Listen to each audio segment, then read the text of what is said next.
Hey guys, welcome back to the channel. Today is episode 4 of my No Money Spent Hot Wheels series. To give you guys a recap, basically what I've done is I've started my team with all bronze players, and the only way to improve my team is to beat somebody in Rivals, spin the wheel, and whatever it lands on, we can add from that specific set. So whether it be event cards, prime times, team of the weeks, it doesn't matter. Whatever the wheel dictates, that's what we can add to the team. Up until I get to Division 5, I can only add 80 overall capped players. Also, if any of my bronze players get to 10 points, I can trade those guys in for silver Ice Dog players just because I'm a big Ice Dogs fan. The other thing, guys, if I lose 2 games in a row, I've got to spin the loser wheel, and that gives me a punishment for the next game. So be sure to tune in because, well, there's going to be some of those as well. All right, guys, thank you for watching. Please give the video a like and subscribe to the channel if you did enjoy it. Let's get into episode 4. So to give you guys a recap, here is the squadron. Cameron Butler from the Ice Dogs with Austin Matthews and Yanni Gourde have really been the cards that we've packed because of the wheel spins. We got Austin Matthews upgraded to a 79 in the last episode because we won, and it landed on upgraded X Factor. We've got Mark Dierte, who only has 3 points so far. So again, we're trying to upgrade him. Salvatore Colora has 5 points, so he's on his way, as well as Andrew Belchamber with 4, Thomas Johnson and Bourget, and then Luca Belbaluz, my apologies. I actually saw him play against my Ice Dogs as the Steelheads absolutely dominated them.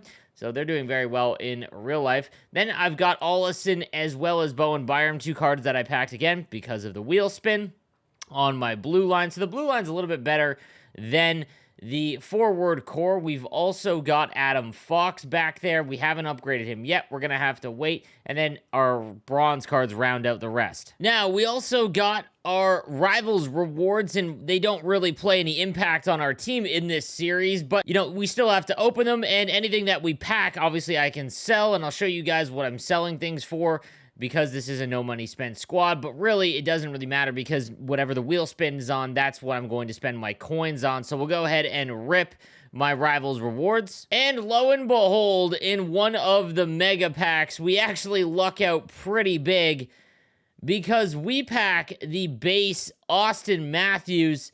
And that's just a giant pull because we have Austin Matthews' X Factor card. And when he gets to tier 8, I won't have to spend 100K anymore because I've got him untradeable. So that was absolutely huge for me. I'm super excited there, but obviously we can't use him yet, so that is what it is. But that was really the highlight of our packs. But enough of that, guys. Let's get into game 1 of the episode to see if we get to add to our team yet again. Here we go with game number 1 in episode 4. All right, we'll skip ahead. Late in the first period, in the neutral zone, he can't hold on to the puck. Olofsson's going to collect it, and we'll break out the other way to Butler, over to Cormier, and Gourde will swing it back to Butler on the backhand, and what a sauce to Cormier. The Manny sauce backdoor, and we are going to take a 1-0 lead late in the first period. Now in the second period, threatening again. Fox lets one go. It's blocked. Butler down low. I wait for someone to pressure me. He doesn't. I take it to the net and just fire it on. And man, anything within about 2 feet of the goaltender in NHL 22 is just an absolute mess. But Cameron Butler gets his second point of the game, and he is cooking so far for the Hot Wheels squadron. Now in the third period, pressured at the blue line, we send Gourde in on a 2-on-0. Gourde to Matthews, and it's 3-0 for the bronze team as our X Factor Austin Matthews, with his later X Factor upgrade, he's now a 79, is gonna score to make it 3-0. The other team's gonna get one back, but that is gonna do it, as we will take this game 3-1.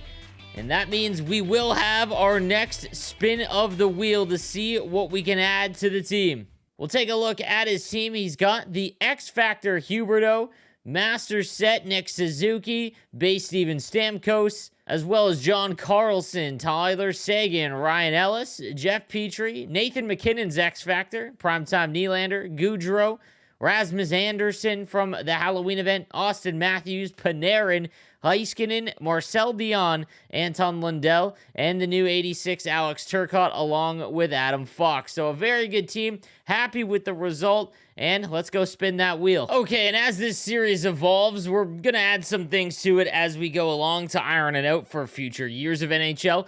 But my chat said, hey, make one of the slices for the wheel getting one of the under 22 players. So I made that a small chance to actually happen, but I added that to the wheel because I think that's a pretty good idea, as the 86 cards aren't super overpowered. And then I could add once the event's done, maybe add a upgrade one of the 86 overall players, or use that as the X Factor upgrade. But nonetheless, we added that to the wheel. So I would love to add an X Factor, upgrade an X Factor, or even to add an under 22 card. We have added that to the wheel, under 22. All right, chat, here we go. Hold on to your butts. Here we go.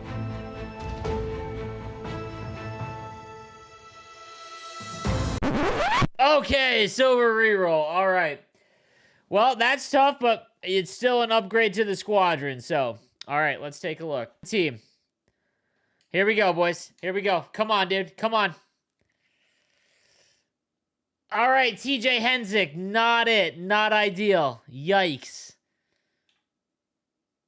Okay, Luke Kunin, 80 overall. I mean, okay. You know, we've seen better. We've seen better. But Luke Kunin's gonna join the squadron. All right, Luke Kunin added to the squad. It's time for game 2 of episode 4. Can we go back to back and get another spin? Here we go. We'll pick things up early in the second period. Matthews laces one way wide, and he starts to cycle around the zone. I knock it free. Butler has it, but I'm going to lose it there. He gets it with McKinnon. Back to the point, and Hedman rips a clapper that is straight through, not even tipped, and that beats Goudreau in net. That's a tough one to give up. Completely unscreened, just straight through from the point. Still trailing 1-0 late in the third. We're cycling, trying to get the game-tying goal with Johnston down low. Walking out in front, can't get that backdoor pass to open up, and he takes a penalty.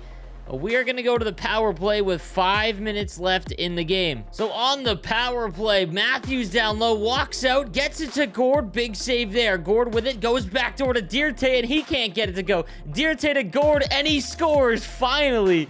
Some relentless pressure there on the power play, and Yanni Gord is going to tie things up late in the third period. But right off the draw, Olesen gets hammered, and here goes Matthews in all alone, and he's going to take the lead moments after we tie it up. Huge break there, as we did not get what we needed. Olesen gets absolutely munched, bowled over, and Matthews snaps one past Goudreau, and he's got the lead once again. Time running out, under 10 to go, and we can't get one past them, and that is going to do it for game number 2. No wheel spin after this one. We're going to have to try and get back in the win column the next game, because if we lose, we're spinning that loser wheel and making our games difficult if that is the case. So tough L there. So we've now played a bunch of games, and just give my feedback and thoughts so far. As, man, the bronze cards, the thing you notice the most is offensive awareness, which is funny because when you play the game normally, if you spend packs, or even if you're free to play and just have a normal team, you never notice offensive awareness, and that's really what dictates your ability to hold on to the puck, receive it, things like that, pick up loose pucks. But whenever I pass from a bronze player to a bronze player, or even just any player to a bronze player, they cannot hold on to the puck after they get it. It basically looks like it hits off their stick and it's just completely loose. So it's been pretty tough, because that's probably the most difficult thing to overcome in this series, is when you're playing players that have great teams, you essentially can't pass. And because you've got guys with 70 speed, it obviously makes it difficult, but that's what makes it challenging. And it's been a lot of fun so far. All right, here we go. No matter what, there'll be a wheel spin after this game. If we lose, we're spinning the loser wheel. If we win, we're adding to the team. And we're underway in the first. Matthews, shocking, rips one home. You cannot draw up a better start. And I've got to say, it is still one of the most ridiculous X Factor abilities that there is, because it's just like an arcade shot laser beam. And the X Factor Matthews gets on the board early in this one. All right, late in the first period, Barzal with a nice little move to Panarin, and Byram can't get in the way of it. And Panarin is going to tie things up late in the first. Tough one to give up there, as Goudreau just gets absolutely punished by that Panarin. 6 seconds to go in the second period. We've got a defensive zone draw that he is going to win. Hedman rips one on, and it's going to be tipped by David Pastrnak. And that is a backbreaker that late in the second period. Tough one to give up, and we're going to be trailing going into the third. All right, third period. We're on the power play with a chance to tie it halfway through the frame. We tie up on the draw. Dirte's going to hit Gord, and just like that, a moment into our power play, we're going to tie things up at 2. Huge goal there from Yanni Gord. All right, late in the third, Bergeron's going to get by Olofsson on the defense. Back to the point, Jones walks into the slot. Easy save for Goudreau, and Olofsson can't get it. A poke check by Johnston. Pastrnak somehow comes away with it, and he buries another one, a brutal one there. I don't know how I didn't knock it off his stick. But nonetheless, David Pastrnak hammers a crippling one to us late in the third period yet again. And I won't lie, this one hurts. It was a winnable game, but we give up one late after tying it, and we're going to have to spin the loser wheel to make our next game that much more difficult. We'll see what happens. So we can go down screen for the first period, go down by 1 to start the game. Start the game 5-on-3. Everyone goes correct-handedness, broadcast view, and a Darren Payne game. So, here we go. Correct-handedness. It's not... I think I'd rather play going down screen. So, for our next game, guys, we will have our left-handed players on the left wing, right-handers on the right, as well as our defense, which I'm actually okay with in terms of the defense because I've wanted to try out strong side-handedness since NHL 21 again. But our next game is going to be awfully difficult. But guys, make sure you subscribe and tune in to the next episode in the Hot Wheels series as we see if we can get back in the win column with all of our players playing on their strong side. Thank you guys again for watching, and I'll see you next time. Have a good one.